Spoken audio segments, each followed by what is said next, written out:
Vision म्हणजे तुम्हाला actually तुमच्या फ्युचरचं चित्र तुमच्या मनात क्लिअर आहे.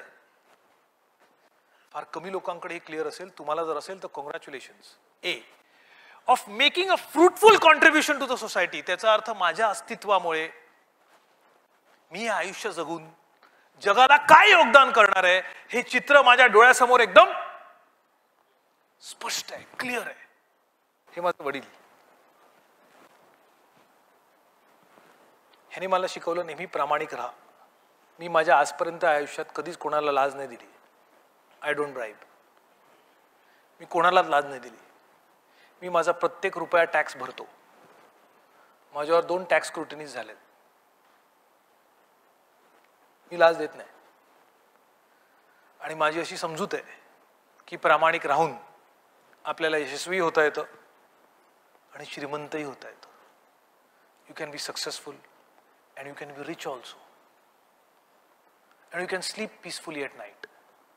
तुम्ही शांतपणे झोपू शकता. आणि माझ्या दृष्टीने तुम्ही किती परिणामकारक आनंदी आयुष्य जगताय ह्याचा थर्मोमीटर आहे. तुम्ही किती निखालसपणे हसू शकता. कारण हे आहे ना, हे कमी होत जातं.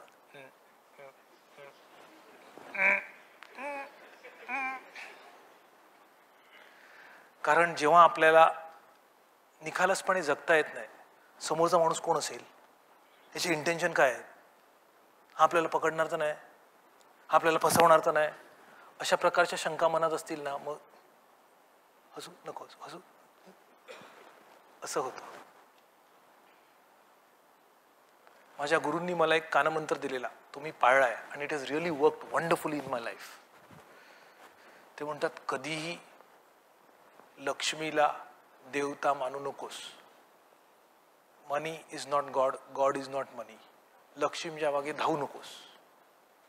Your work is God. जीव ओतून काम कर, पैसे आपोआप तुझ्या मागे येणार. They will come in your life. And believe it or not, I have experienced it. माझ्या आयुष्यात खूप बिकट परिस्थिती येऊन गेली. माझे वडील वारले तेव्हा मी 20 वर्षाचा होतो. माझ्यावर लाखांनी कर्ज होतं.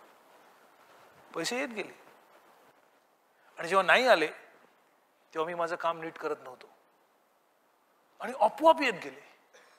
मी आतापर्यंत आर्थिक ध्येय माझ्या आयुष्यात कधीच ठरवलेलं नाही. I have never set financial goals in my life. आपल्याला पुढच्या 5 वर्षात एवढे कमवायचे आहेत. मनी हॅज कम.